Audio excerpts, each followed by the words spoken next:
بصي بقى يا ست الكل، اي حاجه عايزه تعرفيها في البيت ده خدامك الدرش يجيب لك الناحيه.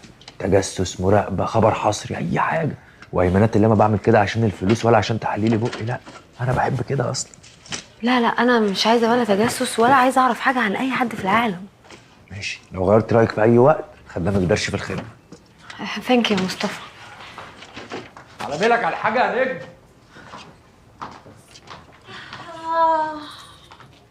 يا خطفت الرجاله يا واطيه. نعم. يا نرجس، ده انت يا حرام هتاخدي فوق دماغك. انت بتكلميني انا؟ يا نرجس، ده كفايه ريحتك وانتي داخله علينا كانها مبيد حشري يا نرجس. انت نرجس، يبقى اكيد بتشتموني انا، اكيد قصدكم انا بالكلام ده، اكيد مش بتشتمي نفسك يعني. خليكي عارفه بقى، ايامك اللي جايه معايا مش هتبقى هينه ابدا، عشان انت اتهمتيني ان انا سرقت تليفونك وانا ما خدتوش. ومش يا نرجس بقى، يا عايده. انا ما اتهمتكيش ان انت سرقتي الموبايل، انا اصلا كنت لسه ما اعرفش ان انت حراميه. اللي اتهمتك ان انت سرقتي الموبايل بتاعي هي طنط مامة جعفر. طنط مامة جعفر؟ اسمها الحاجة وصيفة يا حبيبتي. ممكن اسالك سؤال؟ ما تسألي يا اختي، هو احنا في فصل؟ ناقص ترفعي ايدك قبل ما تسألي. هو انت ازاي عايشه مع واحد قتل اخوكي؟ هو انتوا ازاي كلكم عايشين مع واحد قتل اصلا؟ انتوا غراب جدا.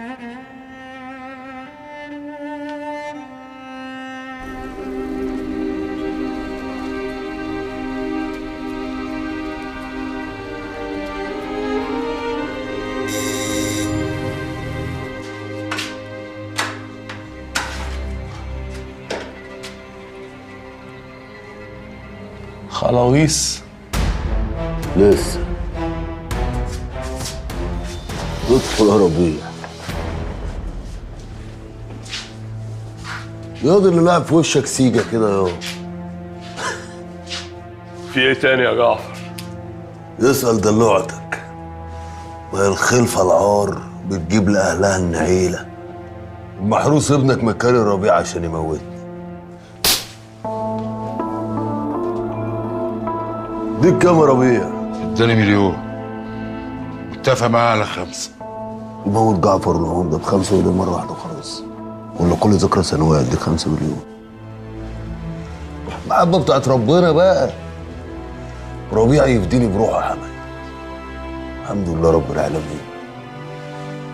أنا ده ما يشغلنيش، وإنك تتحامى في حرمة ما يشغلنيش برضه. بس دي البصمة اللي قبل الأخيرة، وإن انتوا اللي كرهتوا على مراتي اللي هي بنتكم وسقطتوها. إن انتوا اللي كرهتوا على خطف ابني. بقالكوا بصمة واحدة يا حماد، وإحنا ألف حلال. ربيع مبلط هنا يابا، حقك ما تسيبوش يا ليفا. لو ناقصين 100 جنيه تجيلي على مكتبي. أوامر. بعت لك كلسون وطقم داخلي كده حلو عشان تقعد تبرطع في الشقة براحتك.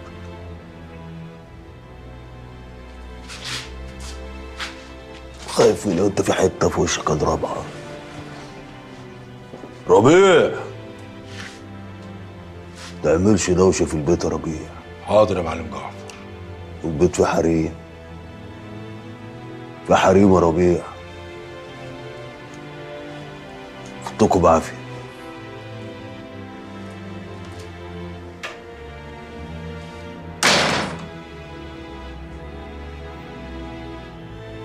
غبي.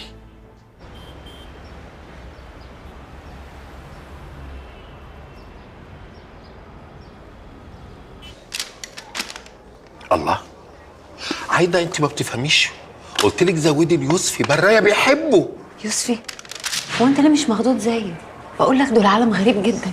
بقول لك قاتل اخو مراته. وقلت كمان دفاع عن النفس. خليكي محدده. عايز اقول لك على حاجه، لو حد هجم علينا في البيت انا وانتي ومامي الله يرحمها، وحاول ان هو يضربنا او يعذبنا او يسرقنا او يخطفنا وانا قتلته، مش هيبقى دفاع عن النفس؟ في حد ممكن يلومني؟ ممكن اخد فيه ولو شهر واحد؟ ابدا. طب ده قتل اخو مراته. انت عارفه برايه اللي قاعد في السرير اللي فوقيه قتل مين؟ قتل باباه ومامته وطفلين الاتنين. لو تشوفيه وهو نايم مبتسم تقولي عليه كيوت. معلش يا بابا استحمل. هو ناقص كام يوم يا حبيبتي ويبدا يدفع وابدا اخرج. انا لسه متجوزه، وكمان هو قال لي ان هو مش هيديني فلوس غير لما يبقى في بينا حب بجد. نحبه، عايز حب نديله حب، بس بابي يفرج عنه، بابي يترحم من برايه. بقول لك قاتل باباه ومامته وطفلينه. هو مش عايز الحب اللي انت فاهمه، هو عايز حاجه تانية. حقه، حلاله، شرع الله، وانا بربيك على انك تبقى حقانيه. نديله حقه وناخد حقنا. حاضر يا بابي هحاول. مفيش نحاول، في ان شاء الله تنفيذ على طول. عشان خايف عليكي من ربنا.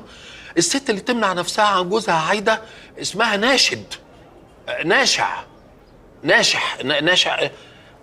اسمها ايه لما رحت انا ومامي للشيخ؟ ناشز.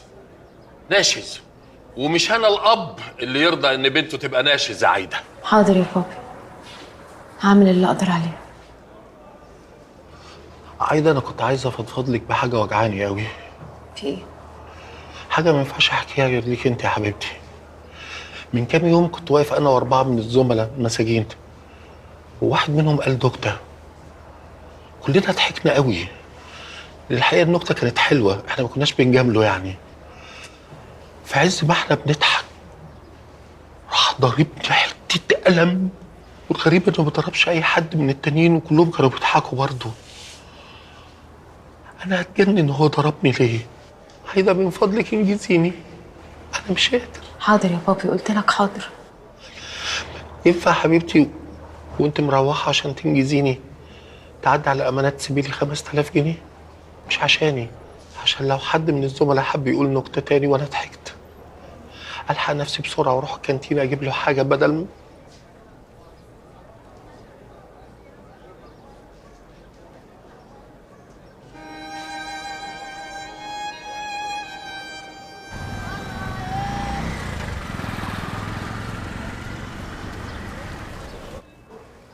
من ساعة ما جالي مكالمة التليفون دي وأنا مش عارف أنام. طب وليه تدخل في الموضوع امتى؟ وتنجز يا عم. بلال شامة.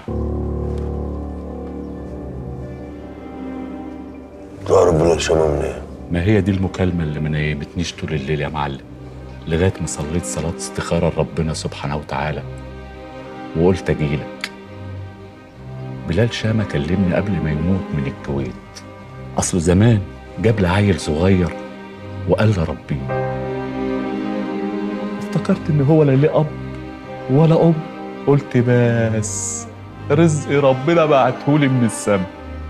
ربيته انا ومراتي لحد ما كبر، وفجأة بلال شامة كلمني في التليفون وقال لي ان ابوه عايش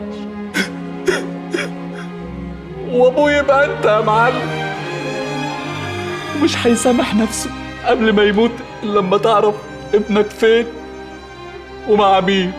وانت ابنك عايش ولا ميت يا جعفر؟ انا مش فاهم حاجه. معاك الرقم اللي كلمك منه؟ اصل هو كلمني على تليفون الارضي، تليفون البيت، ما اعرفش الرقم، بس هو قال لي اللي هو بيكلمني من الكويت.